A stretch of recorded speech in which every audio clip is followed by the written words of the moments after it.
Hey, Sam. Good to see you. Oh, what has your week been like? Um, just another week of being disabled. Are you facing any particular challenges because of your gender identity, or Gender identity, no. Disability, yes. yeah? Yeah, that's it's been fun. I finally got my application in. They've reviewed 1%, so they read my name. That's 1% of my application. Oh, there we go. There's 1% done. One Only percent done. 99% left to go, right? 99% left to go. They said it's gonna take like 234 more days or something like that. It's like, okay, I need it now, but I'm pretty sure it's gonna get denied. It usually does. Yeah, pretty much. I mean, Um, obviously, smaller government's the answer. Less people working, that way the government spends less money, and we get to pay the price for it. Isn't that yeah, wonderful? yeah. The bright side was it did tell me that my representative that was reviewing my case was in South Jordan, so that was exciting for me to see that the person who's reviewing my case is also in South Jordan, so it's somebody who's near to us, and maybe that will give them some kind of understanding. Maybe, I don't know. Well, you got to be on it because with today's technology, I mean, we've incorporated things so fast, and they're not always careful to do it. While we were down in Texas, my recently departed wife and I, she was trying to get her disability insurance because she had gotten incredibly sick. She was already diabetic. She had um, knee issues, and with this wonderful thing they call an inversion here in Utah. Yeah. Um, but we were down there. The COVID hit her pretty bad, and she was having difficulty getting back to work as a truck driver. But so we were down there, and she's sitting there waiting and waiting and waiting for them to call. But we got a ton of spam calls. Um, well, I found out later that the call that we were supposed to be getting was actually the Social Security Administration. But because we never picked up the phone to answer it, right, they immediately closed the case with no further Right. means of trying to contact us. So And I would love to just not answer any calls right now because a lot of my calls are debtors, creditors, people that I owe money to. But like you said, I've got to answer every call because what if it's the Social Security Administration? well, yeah, it's like I didn't even discover this until after my wife passed away, right? And I got a letter that they were denying the benefits. It was like, okay, this is great, right? She waited like a year trying to get Right. this, and so that's when I went back through and I discovered what had happened. So phone call to Verizon to let them know that their spam blocker was actually spam blocking the SSA. Phone call to the SSA to tell them what happened, and was able to finally get her benefits. But I've had a wonderful couple of weeks myself. I mean, I went to this wonderful concert up with the Five Browns, a friend of mine. Hmm. We went, she kind of semi kidnapped me to go up to Ogden to see that, and I realized a little bit too late that I waited a little bit too long to replace my purse that had the zippers that held my credit cards in there. So Oh as we were no. leaving Ogden late at night, I realized I didn't have my credit card, my driver's license, and my Smith's card. I could do without the other two, but the Smith's card, oh my gosh, Yeah, no, that's important. right? I mean, you rack up your fuel points on that, you gotta start all over again. But the issue, but the thing was, is I was, I haven't leaned into my veteran status for a long time when I first got out because I always saw people that did more than 4 years as being more entitled to, Right. to the veterans benefits. And then, after talking to enough veterans, I finally said, I probably should. People say, you Right. have it on your driver's license. You put on your driver's license? And it's like, yeah, it's easy. Just show your DD 214. Minor issue there, right? So, minor issue is my DD 214 is in my former name. Right. From before I changed my name, before I got married. And, I'm thinking, it's like, oh my gosh, I'm going to have to out myself to these strangers in Washington, D.C. or wherever the heck they are. And I said, okay, well, I'll have to go get my name change order. So I got my name change order, so I have to put my name change order with it. But I said, okay, now I have to bring these up to the driver's license office. Right. And I have to out myself again to these people. Right. Fortunately, she was okay with everything, and right. I was scared to death that my gender marker change was going to get changed back because I couldn't find my birth certificate. So, and I think what happened is, I think I talked to the 13 years ago when I had a letter from the doctor and everything else. Mm-hmm. I think I called the department in Maine. Mm-hmm. And basically they told me they were going to seal the record up, and I thought I sent all that stuff to them. So when I ordered my birth certificate and I got back this annotated copy that has my old name struck out and my new name written in, and said the dame is like, this is my birth certificate outs me right off the bat. Right. So anyways, I wasn't able to get all that straightened out before I went to the driver's license. So I had to basically out myself there. So, so it's a difficult process.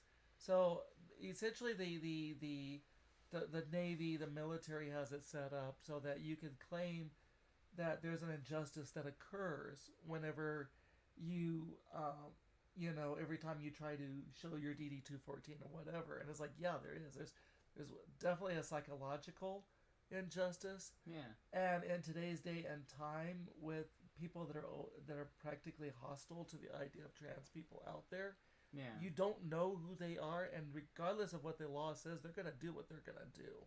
Yeah, I mean, every time you out yourself, you're risking bodily harm. Pretty much really. Discrimination, harassment, and anything worse, right? Yeah. And and especially with this new bathroom law coming into play on May 1st, all somebody has to do is basically say in some public facility that, what was the word? That you're being indecent or something like that. Yeah, some nebulous word. Yeah. That means that they don't like what you're doing. Right. Right. They think you're being, it's meant to try to catch peeping toms or whatever. But right. But in the end, it's just there's no way of proving it. If it comes down to it, and I wind up in a situation where somebody claims I'm that way, and they try, having that birth certificate that actually says what my gender is to go back on would be a good thing. I mean, I wouldn't mind being the test case for this. Right. To see it go down. I have the honor and the fortune of being the vice president of the ACLU of Utah right now.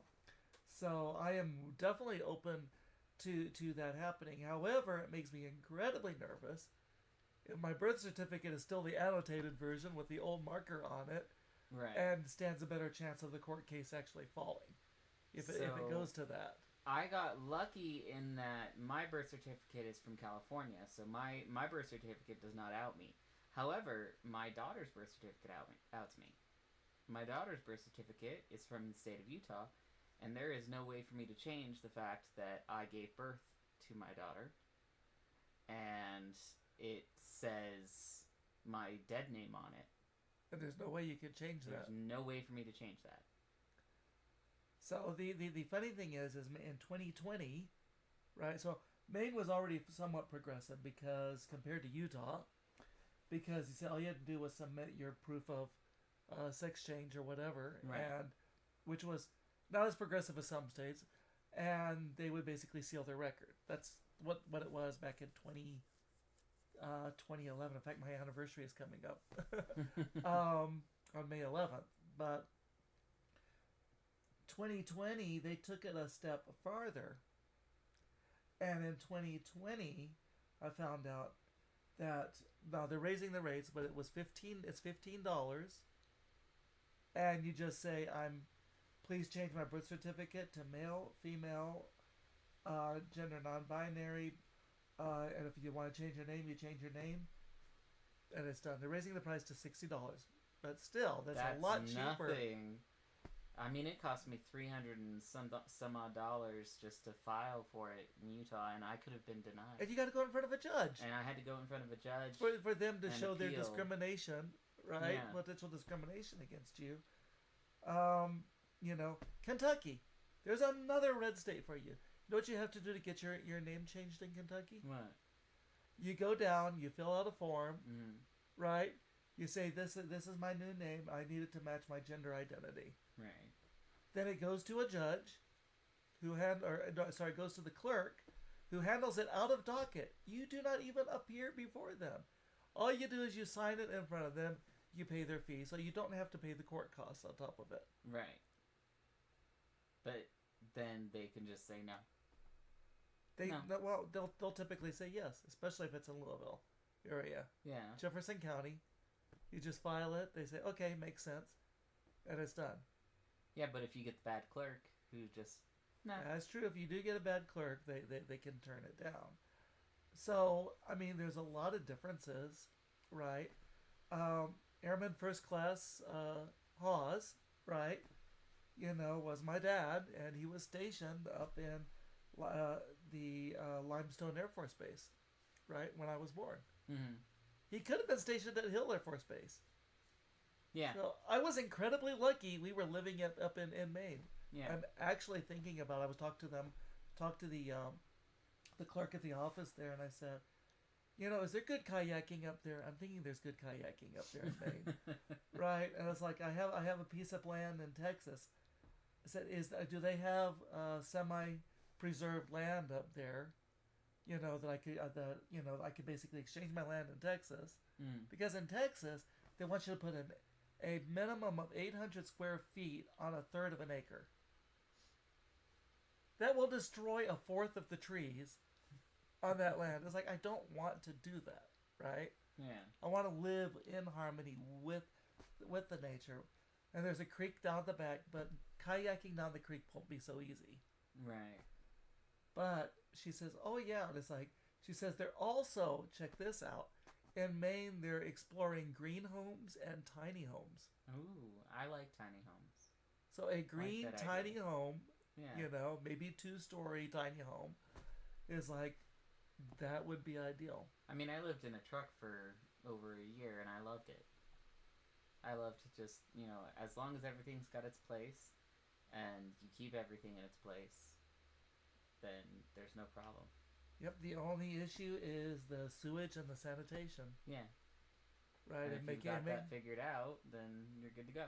So, I mean, really all you need to do is have a place on the land.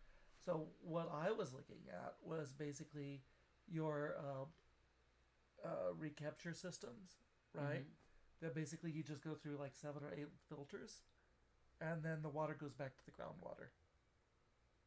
We should probably do the intro. We probably should. Here's our intro. Oh, the show's almost over. Welcome to Sophia and Sam on the Issues. Ta-da! We've only been talking for 15 minutes. It's fine. Oh. But yeah, so that's what's been on my mind. Right? What's our main topic for the night? Do we want to talk about Katrina Phallic Wang winning the you mean our second topic, right? Second topic. So, Katrina Phallic Wang, and that is the way it's pronounced because she'll tell you that every time. She will. Phallic Wang. And I said, "Did you do this deliberately?" She said, "Absolutely." So, but yeah, I'm excited. Yeah. Let's see if the people in the congressional district, District 4, can actually look and look at someone who is unabashedly a queer woman. Yeah. Right, and really wants to serve the community. Right. Knows what she's doing, knows what she's talking about. versus a gentleman who basically was only known because he was a football player in another state. Yeah, pretty much. Right. So I mean, and when we're talking about the issues, let's. I mean, for me, I was running, right? And I've decided after 10 years of trying the same thing over and over again, I'm going to have to pivot. My goal this 10 years, ever since I heard legislators making jokes about the trans people up on the Hill, I knew we had a problem. Right. Right. So my hope and my thought was to be able to get in a place where I could be there around them, talk to them, get to know them, have them get to know me, and help them understand what it's actually like for the trans community. Yeah. Right. And also began to learn a lot more issues that are happening around us, like the climate change issue, housing issue, some of the potential solutions that we have, and knowing that if we could get off of these other areas, we could actually come to real consensus in solving some of these other issues. So I've tried for 10 years, right? I've tried getting on city councils. I've tried, right? I can't get 14% at convention. Had people walking up to me this weekend saying, "It's like, but the Democratic Party loves you." It's like, not the people in my district. Right. Right. Not enough to elect me. Not enough to say, okay, well, despite the fact that you're trans, or because of it, we're going to elect you. Well, yeah, and I was hoping that they would consider electing me because we need trans voice up there. Right. We need somebody who is going to speak for the trans community. Right. And I also wanted to center other voices on other issues. Right. Women's voices, queer voices. So I basically came up there after talking with people about some of the labor issues that we need to take care of, the housing issues, the climate issues, this issue that we're talking about. Speaking all this up, and then somebody comes up and introduces the other person that I've been running against, and basically said, yeah, this guy's been living in the area for 20 years. They're a true son of West Valley City. And that's all it took. Yeah. And, I don't know if that's internalized, and we can talk about a little bit about these issues in a second. Whether it's internalized xenophobia, which I'm really hoping it is, or internalized transphobia. And or a mix of both. Or maybe a mix of both. Shall we go into what it means to be? So let's start with the internalized xenophobia, because it may be less of a trigger. Right. So basically, internalized xenophobia, basically, you're not really conscious that you are preferring people that you have been around or or feel has been in an area longer, despite other qualifications, right? You are just unaware. You're not really aware, and you're just automatically moving and doing those things. It's kind of like internalized racism, right? Right. You're not overtly and consciously racist. You're just avoiding people that are not like you, right? You're giving them a higher bar that they have to go above. Some of you might be going like, yeah, that's like internalized misogyny, right? It's like, exactly, that's what's going on.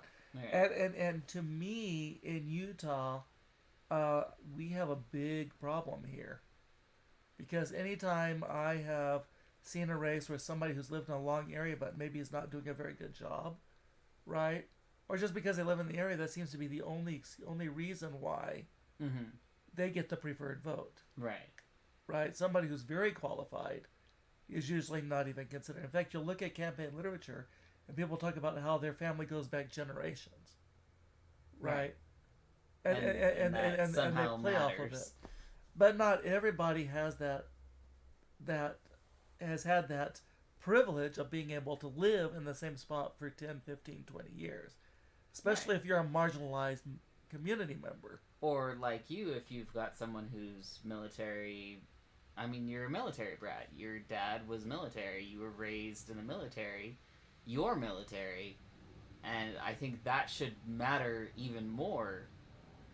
I mean, we talk a lot as a country about how much we love the uh, the military and how much we love, this the military is so amazing and we want to protect and serve and we love our military members and our veterans and things like that. But when it comes down to it, at the end of the day, did it matter? No, no. I lived 30 years in Texas, but I had to move around a bit, right? I was trying to get settled, established. Um, Once I finally started getting established, the economy tanked in 2009. I had to follow jobs until I landed in Utah. I've been in Utah since 2010, so I've been here. I've been in Salt Lake for 14 years. That's a long time for somebody who's ex-military to stay in one place. It pretty much is, Especially, I mean, your ex-wife was a trucker. Not ex-wife, but your wife who is deceased.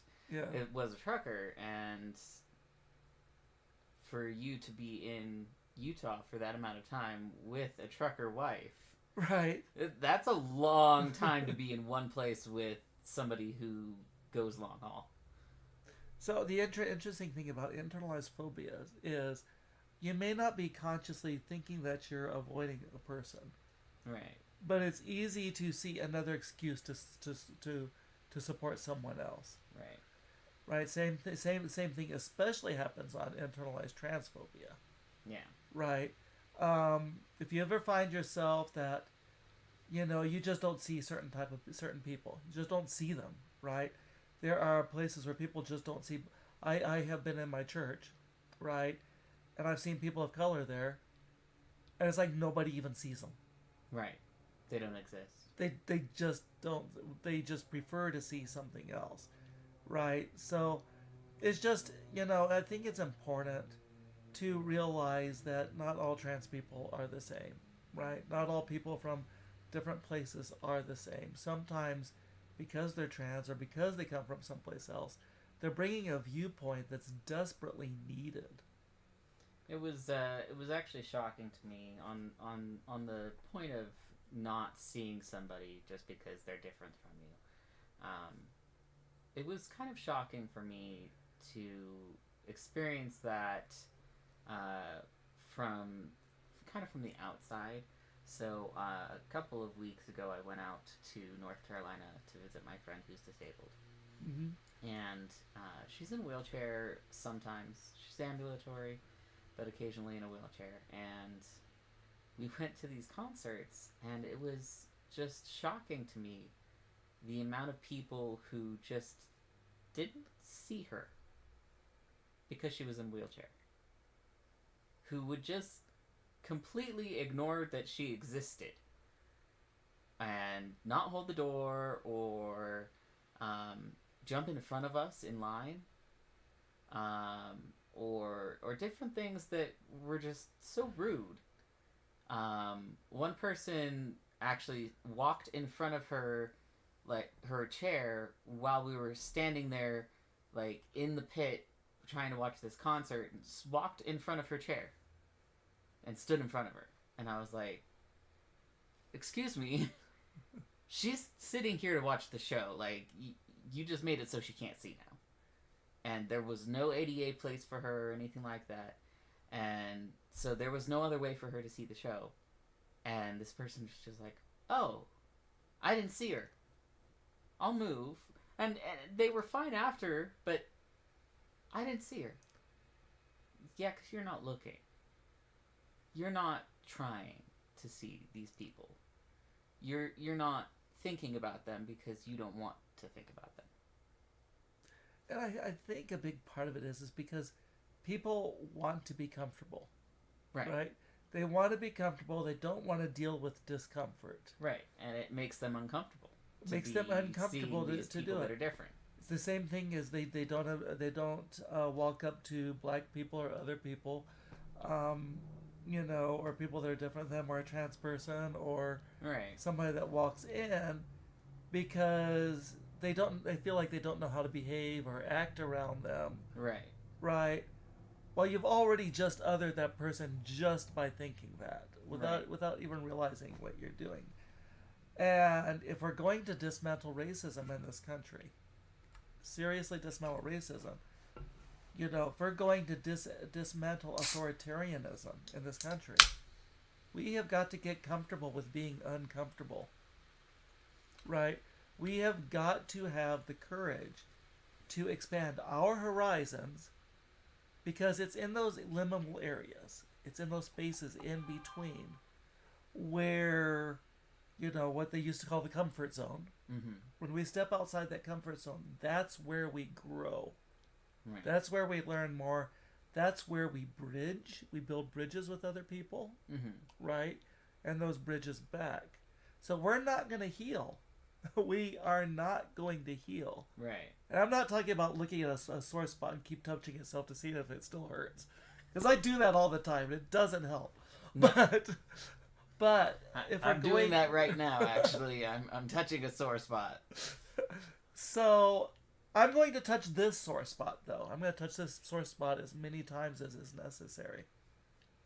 If we're going to heal, we have to bridge with one another. If we're going to bridge with one another, we're going to have to. No ifs, ands, or buts. We are going to have to get uncomfortable. Right. Right. We need to get uncomfortable. Be in the space, but don't take up the space. Right.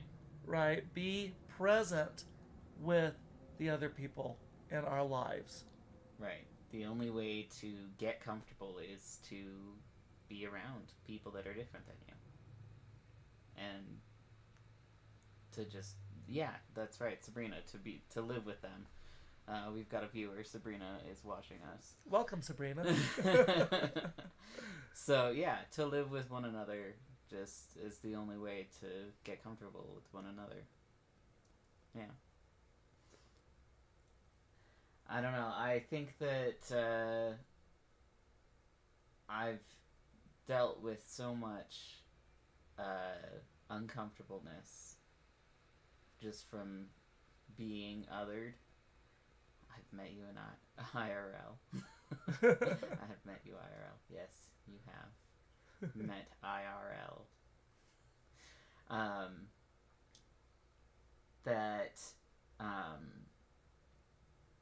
I go out of my way when I find somebody that makes me uncomfortable. I go out of my way to try and meet them.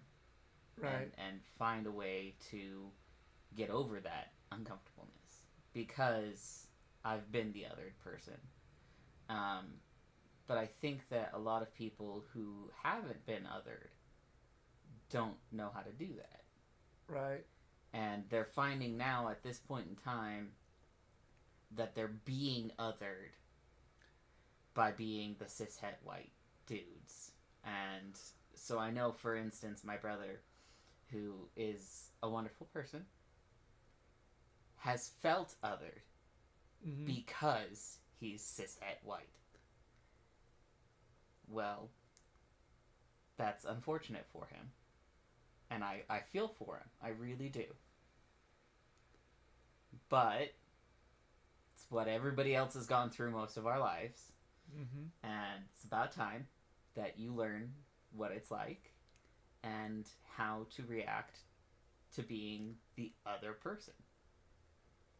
So the norm is really, truly, in my opinion, not the norm. Right. The norm is this invented conception of what the ideal person is supposed to be. Right. Right. And very, very few of us, if anyone, fits that, right? Because to be the ideal person, you'd have to be the right gender, the right age, the right ability, the right mental acuity, the right level of assertiveness for your gender, right? The right looks for the gender, and the list goes on and on and on. And at the end of the day, you're 2 seconds away from becoming disabled, or from doing something odd and not being the norm anymore. Right. And so, but And when we ascribe too much of this perfect model of the norm, we reject we do our internalized phobia. Right. We are rejecting those parts of us that make us different, that make us valuable. Right. That make us us. That make us us, right? The world needs us. The world needs you for who Right. you are, not who the world wants you to be. Right.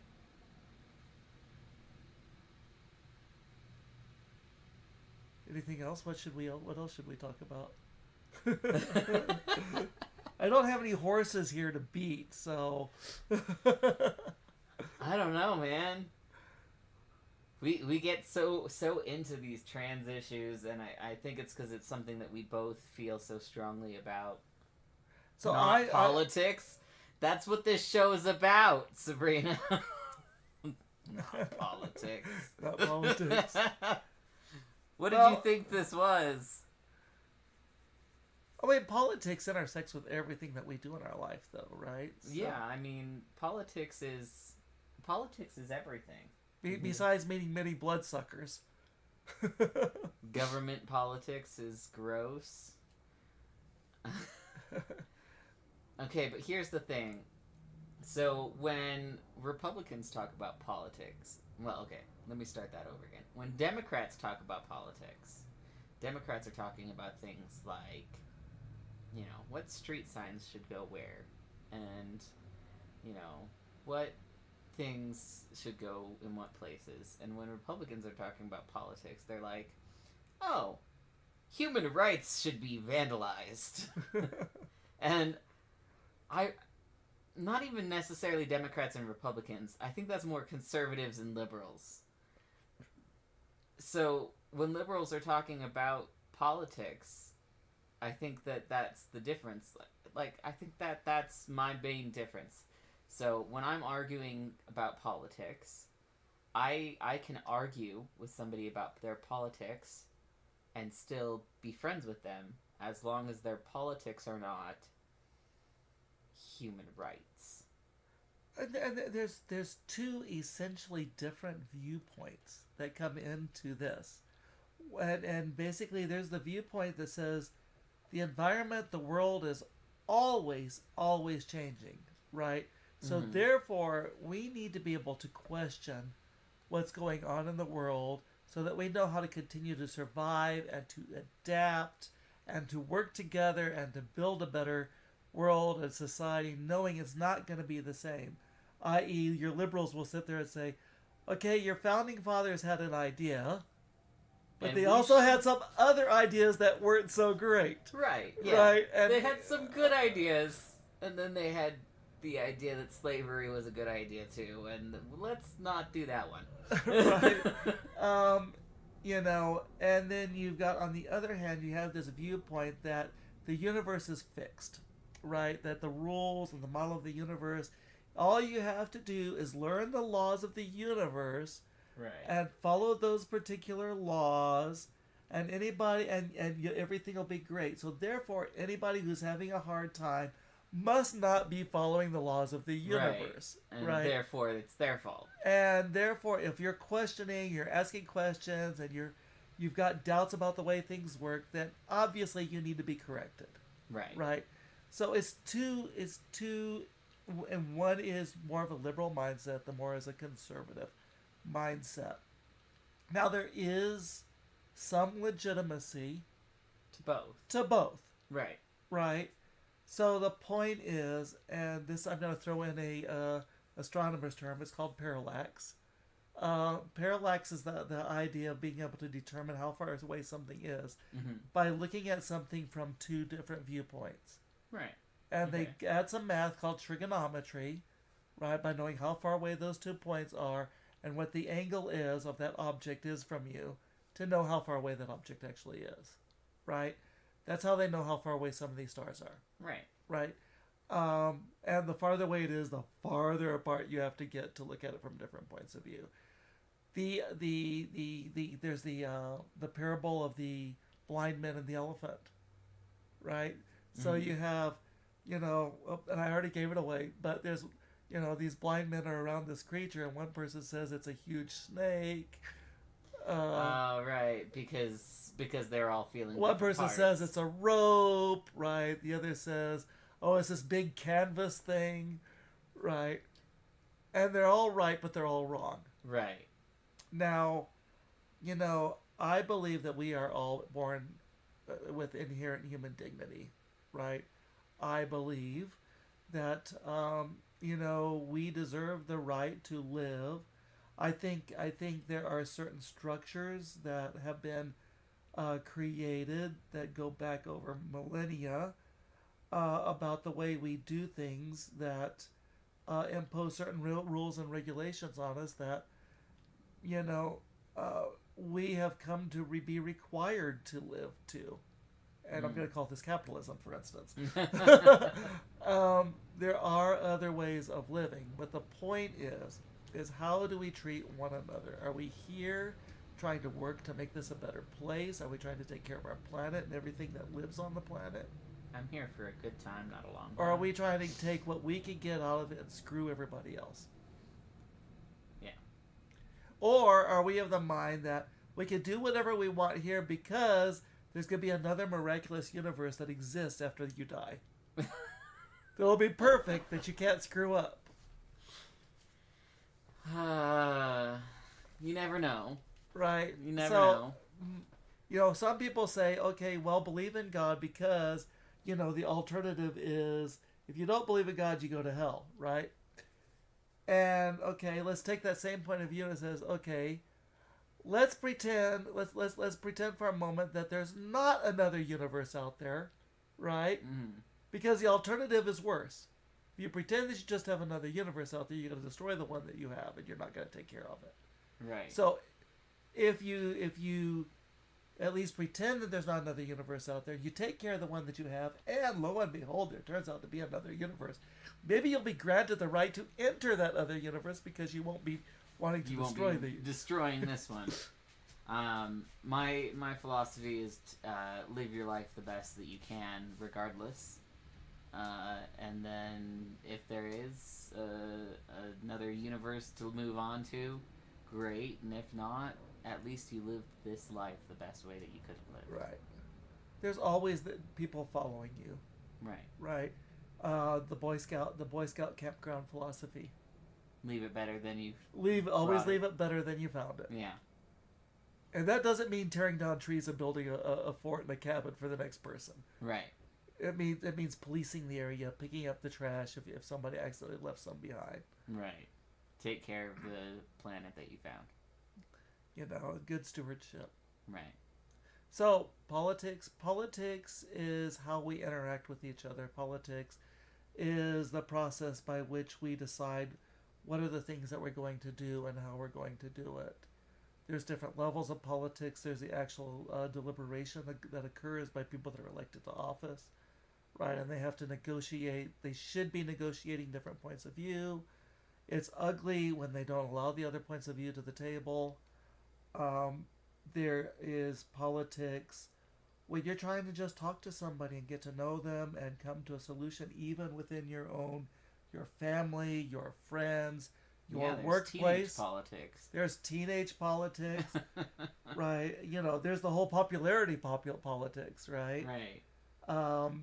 There is, you play a little bit of politics when you go to the grocery store and they put one price up on a label and you get charged a different price. Right. You don't want to piss the other person off, but you still want to change. So you're trying to build a healthy relationship with the other person and trying to get the right thing done. Right. That, in its most generic form, that is what politics is. Mm-hmm. Yes, some people make it really ugly when they don't actually consider other people that are not like them. Right. We're all trying to get the best thing that we can for our people, which in politics is our constituents, right? Right. Or in teenage politics, you're talking about our friend group, right? Your high school class. Your clique. Yeah. your best friend, or even in politics, you know, you could just be talking about your DEI group. Yep. You know, you've got different parties that are talking to all of these political people that different lobbies that are lobbying for their groups. I mean, you could call it something else if you don't want to call it politics, but essentially, you know, a lot of it is about building healthy relationships to have influence to make positive change. Right. Some people use it to make what they think is positive change, which is actually harmful. They will create laws out of their concern, like saying, well, we don't want youth to have hormone blockers because we're concerned that they might be making a mistake. Right. But they haven't really listened to the other side, or given it much consideration. Yeah, and especially when they're talking about how it's parental rights, but then they're not listening to the parents when it's my right, you know, as a parent, that I want my daughter to have the treatment that she deserves when she's talking to her doctor, and her doctor says, yeah, your child needs hormone treatments to deal with her gender dysphoria. So now I remember another topic that I wanted to bring up, at least Oh, my philosophy now. So you always hear the Utah State Legislature say, well, we're sovereign. We don't have to do what the federal legislature tells us to do. Does that not also apply to our own bodies? Doesn't it? Right? Our bodies We should have personal body sovereignty. We should. If what we do to our bodies does not impact or hurt somebody else, then we should have right to do that. Yeah, I mean, I have the rights to tattoo my own body, right? Mm-hmm. And so if they make a law against what I can do with my body, right? And and again, it's not a public health hazard or whatever. To me, I declare that law null. Right. In my life, it is null. I'm not going to follow it. Yeah. No, it doesn't make any sense to me. We got comments? Oh, Serena was asking why the dog was yelping. The dog was going outside for a walk. Yeah, that's Paige. She gets incredibly excited. I don't know if you've ever known one of those dogs that just has to come and show you love. She every time she comes in, she like goes crazy if she can't come over and show me love. She just wanted to show love. In fact, they're about like to come smudgy. See, it's again. You think she's being tortured, but she's not. She just wants to show us love. Legitimately. Okay. It's okay. We'll talk to you later, Paige. Okay. Oh my goodness. See you later. Jeez. So, Talk about a lovable dog. you will be loved. So, no, The dog is fine, I promise. So you were talking about Ms. Phallic Wing, right? Yeah. I've met her. I think she's great. I hope people are willing to get uncomfortable with the idea of get uncomfortable and consider casting a vote for her. Yeah, I hope so too. I think that she's got a lot of initiative, and I think that she's gonna be good for this state. I really do. I even told her about the show that we were doing, and I asked her if she would like to come on and get an interview sometime. She said, she'd love it. That'd be great. In fact, she was telling me, is like, sometimes somebody will say something to you that's hard for you to believe in the moment. And she looked at me and she says, you've got a voice. I was like, going, yeah, I like to think I do, but sometimes I wonder if. And she says, whatever you need, I would like to help you out with. And I said, well, like I said, for now, my goal is to help people who are making decisions, right? To help them understand and know what it's like that's going on and the impact of their decisions. Maybe help them see those other points of view that they're not seeing. Right. Because, again, the more to solve a problem, right, the better answer to solving a problem comes from looking at it from as many different points of view as you can. Right. Right? You know, maybe before we squash that beetle, we look at it from 20 different points of view, and then we can squash it. You know? It could be a golden dung beetle. It could be a golden dung beetle, and you just won't know. You'll never know until you look at it from the underside, and then you see the golden dung beetle. Or that beautiful, lovely spider with the hourglass on its belly, right? By the way, don't pick up a black spider to just see if it has an hourglass. Pick up the spiders. Don't pick up the spiders. There's the little brown ones with the skinny legs. Yeah, we don't touch those ones. We let them alone. They'll usually not bother you, but make sure they can't get in your bedding. Those are typically brown recluses, and they're known to make you really, really sick. I smacked one off of my face the other day while I was asleep. Ooh. Yeah, it was terrifying. So, if you're looking for individual, I'm not going to tell you which character it is, but if you're a sci-fi fan and you're looking for a book that has a powerful trans character in it, okay, right? You're not gonna catch it when you might guess if you watch the series, but the book is called The Peripheral. Okay. And it's the Lottery series, so there is a very powerful character in there that is trans. Okay. And it's kind of a reveal.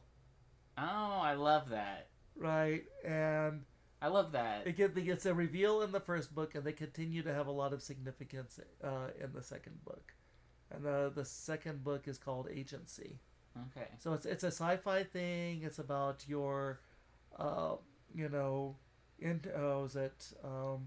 parallel time universes. Ooh, exciting. Kind of thing, and some AI and some stuff like that. And as always, we can get that at the Legendarium, I assume. If they don't have it, ask for it.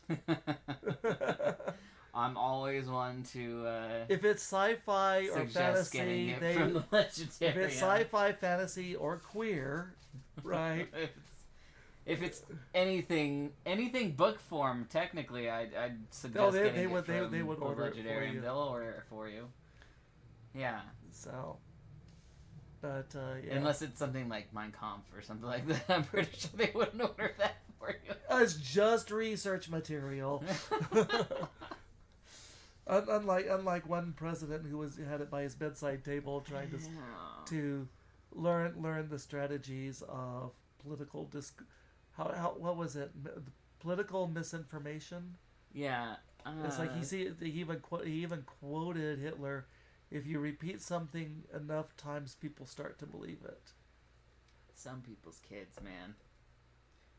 So, and in one of the timelines, in one of the books, Hillary does get elected. Ooh. Alright, well... And Brexit does not occur. And Brexit does not occur. Oh, that'll be an interesting timeline. So... They don't delve into a lot of details. They just happen to bring that up. So. They're just like, they don't name the name, but they talk about the debate that they had where he hovered over her from behind. Oh, yeah. That was a weird debate. So, 2024, we're getting another presidential election. And I'm concerned. Because even though Trump has been indicted, I'm concerned by the state of America and the state of the Trumpards. So there was an interesting statistic that said, oh yeah, everything looks good because when they did a poll, 55% of people under 40, basically 55% prefer Biden.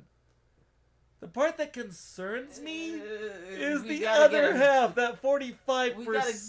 We It's gotta get the 55% to vote is the problem. well, you got the 55%, but there's 45% that somehow still is... want to vote for Trump? Yeah. Yeah. Not only that, but I mean, we had so many polls telling us, "Oh, don't worry, it's all Hillary all the time."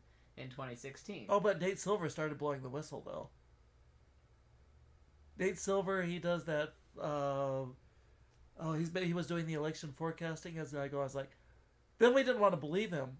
Oh, I don't remember that. I just remember a bunch of people saying, "Oh, don't worry, Trump's never gonna win. And then all of a sudden, there he goes.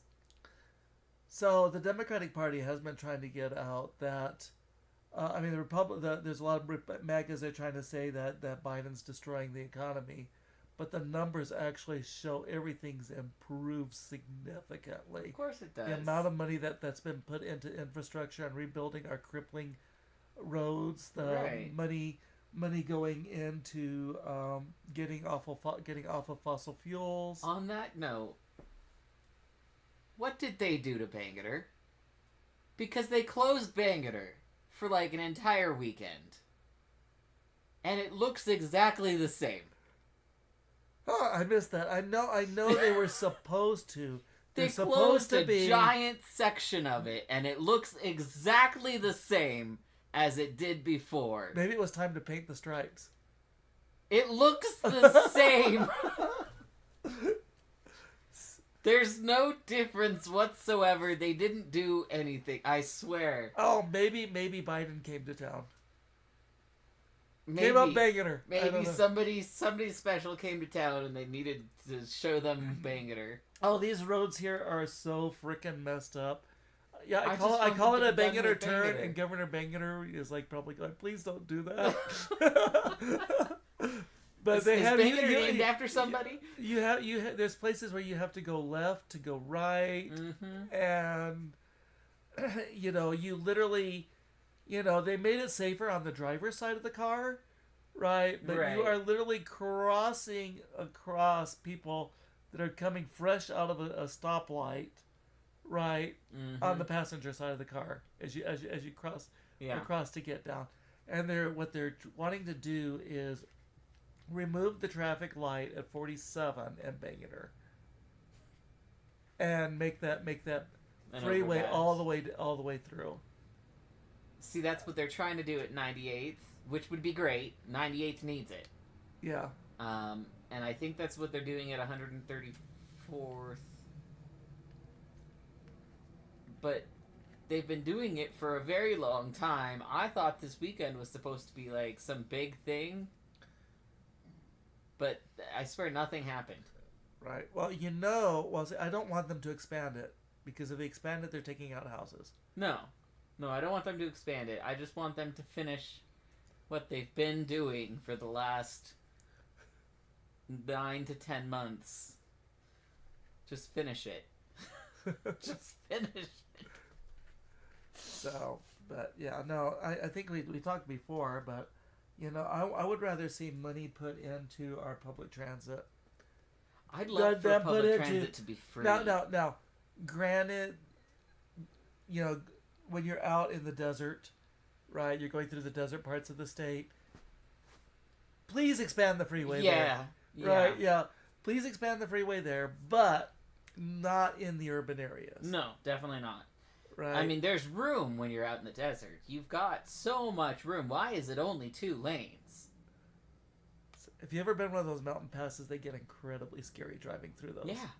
Yeah. I mean, I was all a the trucker. switchbacks. Yeah. I was a trucker. Yeah, I've been there in a truck. Well, only recently this year, I went down 2 passes. One, Cedar City, and I think the other one was Logan. Yeah. Is like, oh my gosh. Oh yeah. And the Cedar City one was the worst. Mm-hmm. Right? I mean, it's like, it's like saying cattle crossing. Here goes like, are the cattle able to climb that? Because when they put obviously it's the size, they put the cattle crossing there because, they figured the cattle would cross it slower over there than if they tried to cross it. So, anyhow, the one lady that called up and said, can you move the deer crossing side? Because I don't think that's a safe place for the deer to cross the road. But yeah, we also, what was it? I saw a dead deer along the road going up to Ogden the other day. So I was like, oh, my heart, right? It's like they were here first. Yeah. Right. Yeah. It's their hometown. We're just visitors. Which reminds me, when we talk about migration, it's a part of nature. Right. Even if it's human beings doing it. Right. We are migrators. We are migrators. If any living creature stays in an area too long, they overconsume it. They destroy it. Right. That's why for a very long time we were hunter-gatherers who would pick up and move. It made sense. Until we discovered agriculture. And then we became literally, as a culture and as a society, we wound up becoming addicted to agriculture. We can't divorce ourselves from it anymore. Yeah. Right? We have to have these huge farms to feed the populations. Well, we have such big populations to be on the farms. Because, back in the day, we used to have 7 or 8 kids so that we would be able to run the farms. Right. And then we would need the farms to feed the 7 or 8 kids. And it was a vicious cycle of there's no way out. So I was watching an interesting episode, and this just reminded me, but people talk about, the socialist government or whatever this. And it's interesting. People will let the government buy things if they personally can use it, right? It will provide for them. One of those, very strong, and there's nothing wrong in socialism per se. I want to make sure I distinguish that between fascism. Right. Very and different. Fascism is a form of government, right, in which dissenting viewpoints are not allowed. Right. Right, they're punished. People are killed, murdered. It is the next step up from authoritarianism. Right. So basically, when people a lot of there's forms of economy that are different. If the people are okay with that, if they can ascribe to the models of that, that's fine, as long as it's more democratic than fascist. Right, that the people are actually have a say in what's going on. So.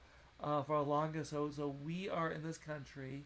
Some people say we're a democratic republic. It's like, yeah, but we're actually a socialist democratic republic. Right. Because the government still provides for common services and common needs. Right. So as an example, there's if they truly didn't want. The government creating the means for people to do things. We have this broadband internet rolling out. Everybody's getting fiber optics. Why? Because you have to have fiber optics to survive these days. Right. You can't get a job without it. Yeah. Sometimes the job requires it, right? The amount of connectedness that they require of us requires it. So the government's paying for it, right? So it was interesting. So on this...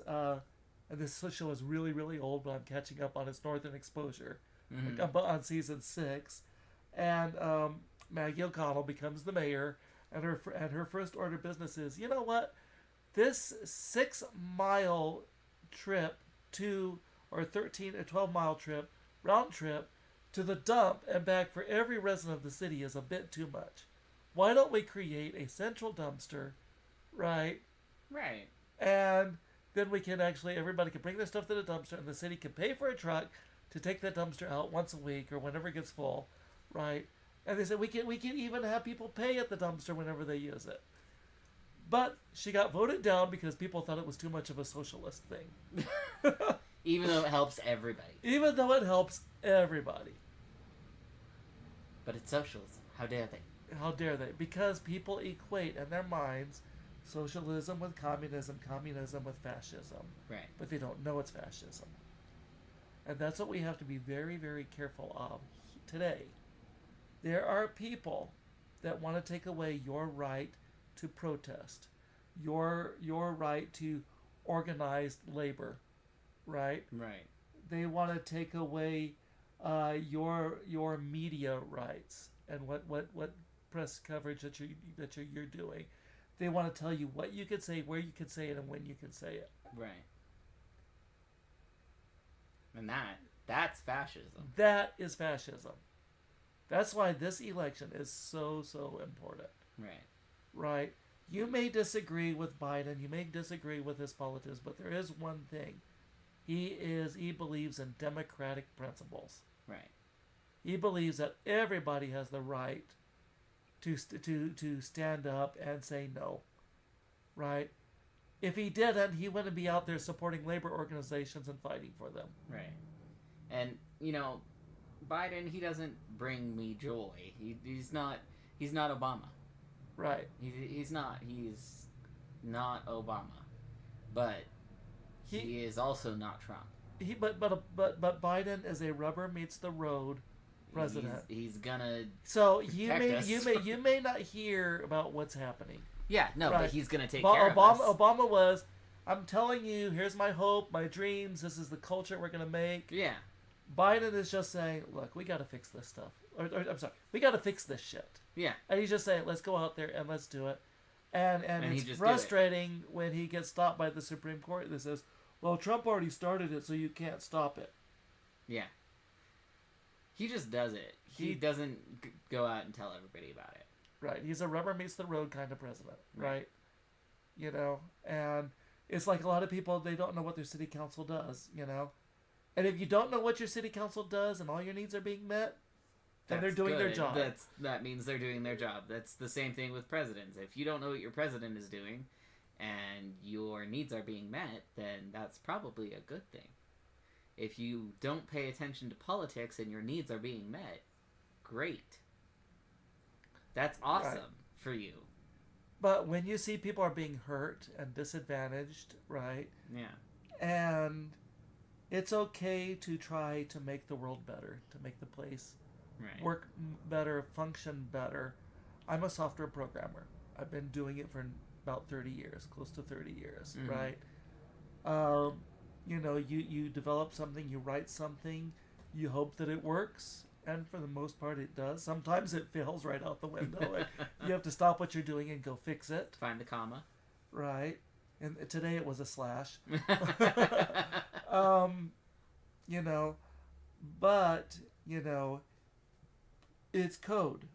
And our laws are code. Right.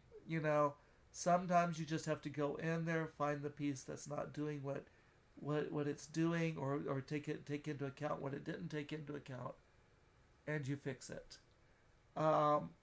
If you don't take care of a system right over a period of time, and you keep and tweak it and take care of these things where it's failing, then over time it that's what we usually call refactoring, right, in the software world, right? Refactoring and adding attributes.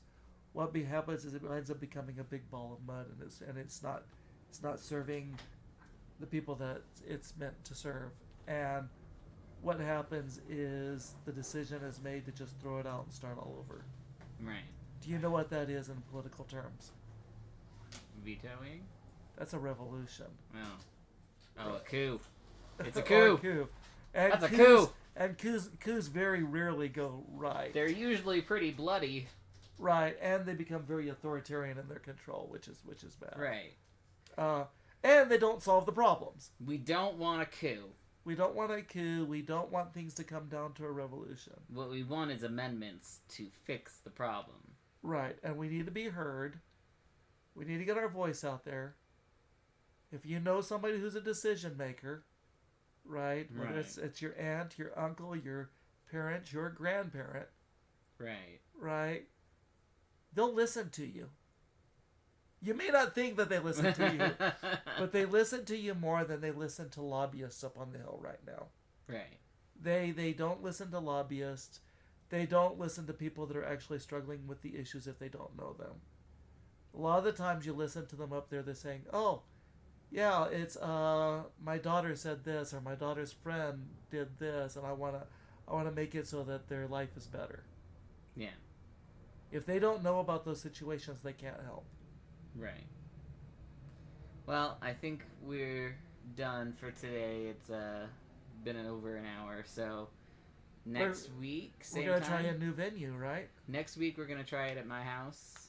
Were we gonna go 6 o'clock next week, or do you want to do 6:30? We're gonna shoot for 6. We're gonna Unfortunately, shoot I for have a 6. job. I'm a principal developer, so sometimes I wind up stuck on something. So we're gonna shoot for 6. It might be 6:30 to next week. So Sophia and Sam on the issues again. And again, thank you for everyone that joined us today. Sabrina, great to have you here. Yes, thank you for joining us, Sabrina. You are our #1 contributor.